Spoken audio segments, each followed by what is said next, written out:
Welcome to Rashmi educational society. तो ये हमारा पार्ट 2 वीडियो है सीक्वेंस सीरीज का।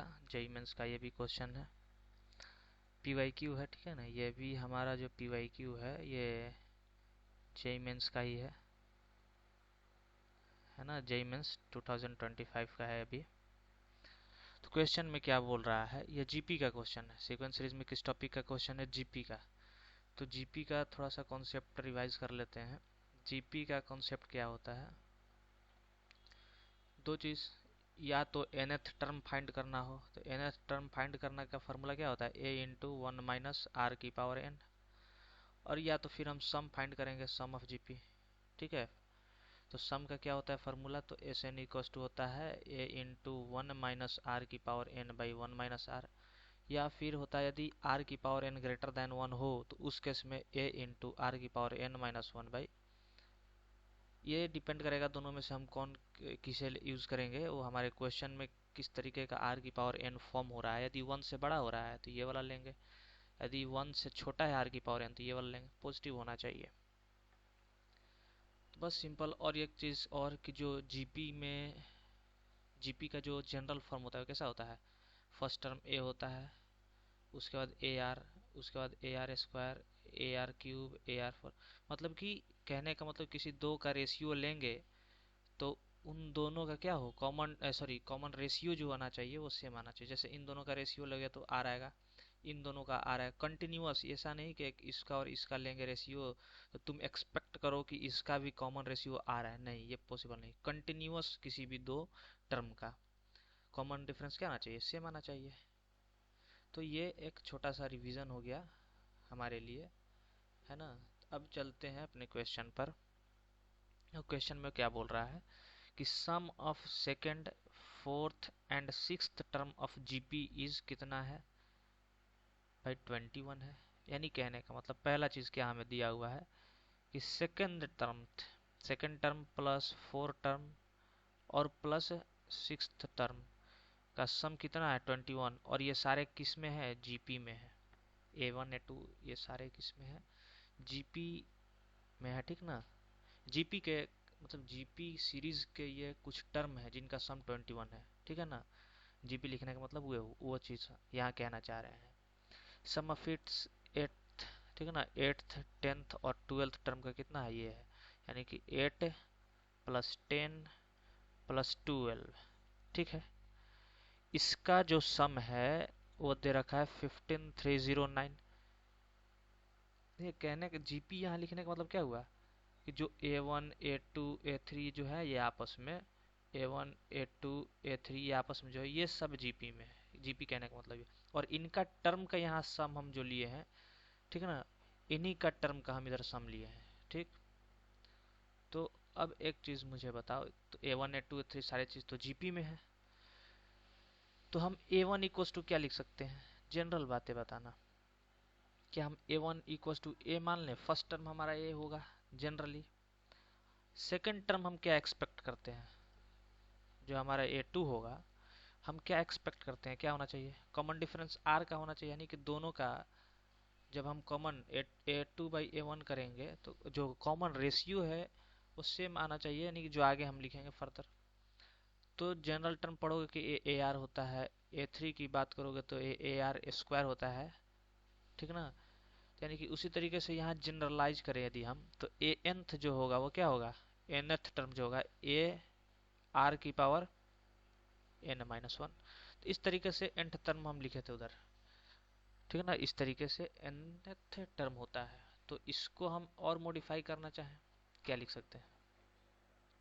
तो इसको और हम अच्छे फॉर्मेट में लिखना चाहें तो हम क्या लिख सकते हैं? A2 को क्या लिख देंगे? A R.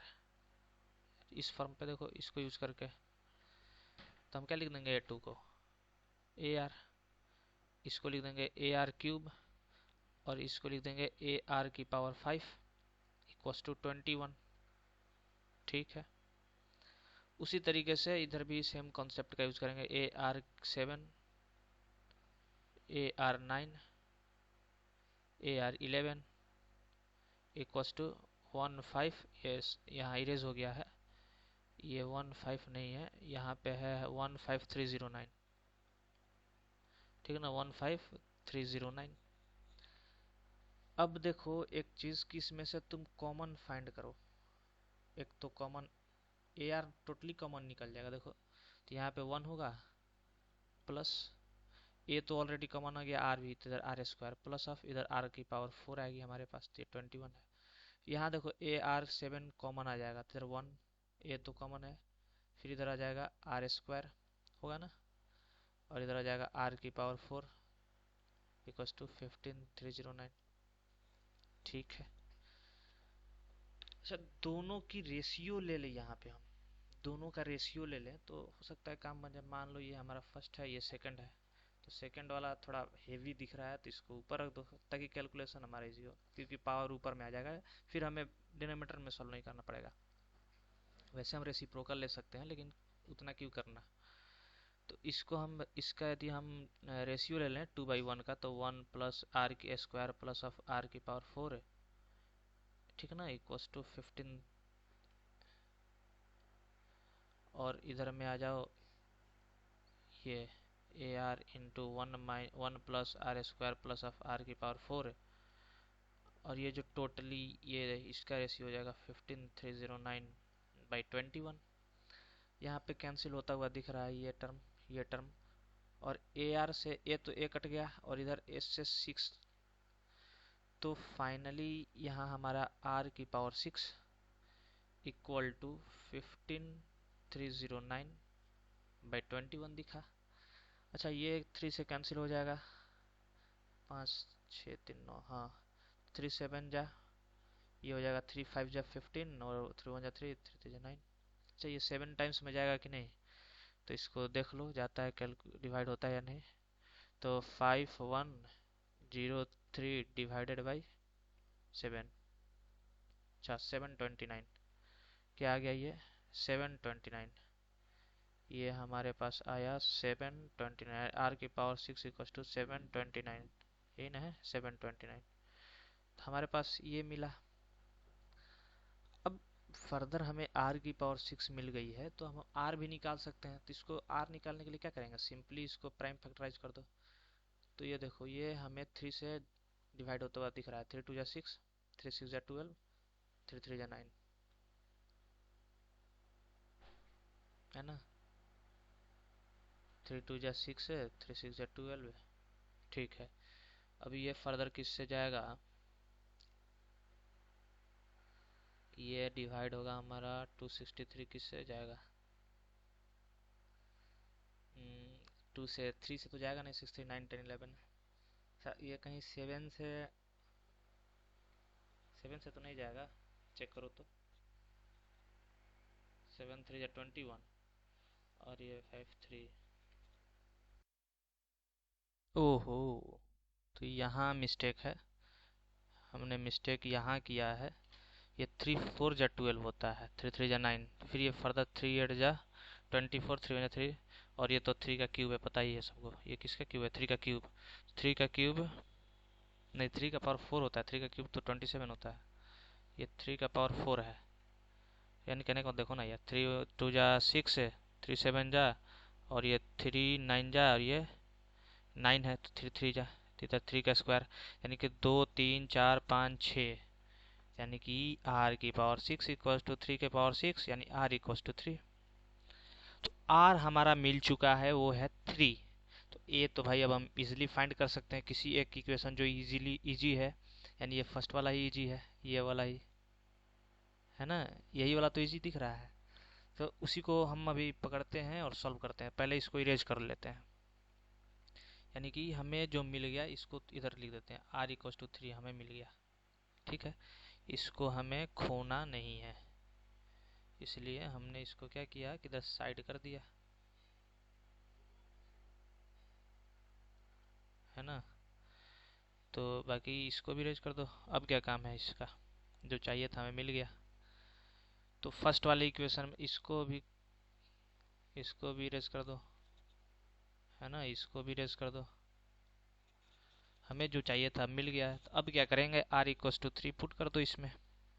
तो a इंटू 3, यानी 3 ये हो गया इधर बाहर में, 1 प्लस 3 3 जा 9 प्लस, और ये 81 हो जाएगा, 3 का पावर 4 इक्वल्स टू 21, यानी कि 3a इंटू ये 9 1 10 हो गया, और ये हो जाएगा 91 ना, ये हो गया 91 इक्वल्स टू 21, और ये a इक्वल्स टू इधर हो जाएगा 21/3 इंटू 91, और ये हो जाएगा 3 7 जा, तो a इक्वल्स टू हो गया 7/91।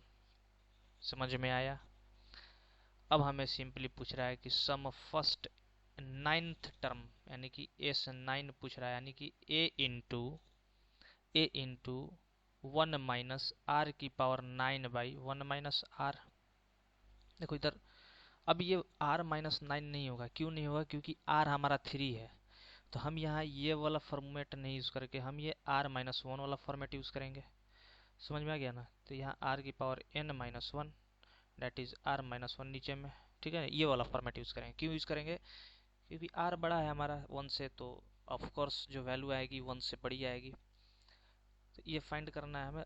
a तो हमें आ रखा है पहले से 7/91 इंटू r की पावर n डेट इज 3 की पावर 9th टर्म फाइंड करनी है, 9-1/3-1, 7/91 इंटू 3 टू द पावर 9/1, इधर में 2 हो जाएगा। 3 की पावर 9 क्या हो जाएगी? 3 की पावर 9 कुछ बहुत बड़ी वैल्यू आएगी, ठीक ना। 3 की पावर 6 तो अभी हम देखे थे क्या आया था हमारा, 3 की पावर 6 अभी हमारे पास क्या मिला था?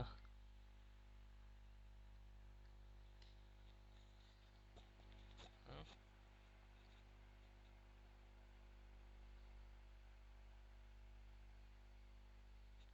3 का पावर 6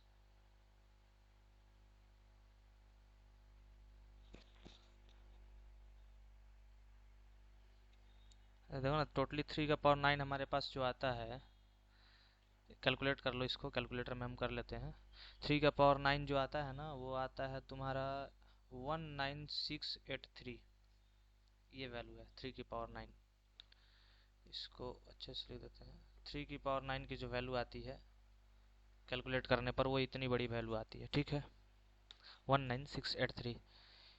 अब हमें 3 की पावर 9 -1 चाहिए, तो -1 कर लो, तो इक्वल्स टू 7/91 इंटू 3 की पावर 9, ये हो गया, -1 कर लोगे तो 2 आ जाएगा, यानी कि 19683 की जगह पे 2/2, ये तो 91 है। तो इसको ये तो हो जाएगा, डिवाइड हो जाएगा इससे 2 से, है ना, क्योंकि इवन है। तो इससे कट कर दो तो 2 9 जाए 18, 1 2 8 जाए 16, 2 4 जाए 8, 2 1 जाए 2। अब एक चीज़ देखो कि क्या ये जो वैल्यू है हमारी 9841, क्या ये वैल्यू हमारी 91 से डिविजिबल है या नहीं, है ना। तो ये वैल्यू, अच्छा ये वाला जो वैल्यू है 98, इसको चेक करो। एक चीज़ ये देखो कि ये जो 9841 है ना, ये 7/91 इंटू ये 13 से डिविजल होता है, ये 13 इंटू 757 होता है, ठीक है ना, 13 इंटू 757। और यहाँ से देखो ये 13 7 जा कैंसिल आउट हो जाएगा, ये 13 7 जा 91 होता है, और 7 से 7 कैंसिल आउट हो गया, और फाइनली हमारे पास जो आंसर आ गया 757। 757 यानी कि option A is our correct answer. तो इस तरीके से करना है सॉल्व। इधर थोड़ा कैलकुलेशन था, लेकिन हम इसको देख के ऑप्शन ऑप्शन का भी यूज़ करना है। ऑप्शन को देख के हमें 13, ठीक है ना, उस तरीके से अपना सॉल्व करते रहना है। तो अब देखते हैं इसका नेक्स्ट क्वेश्चन।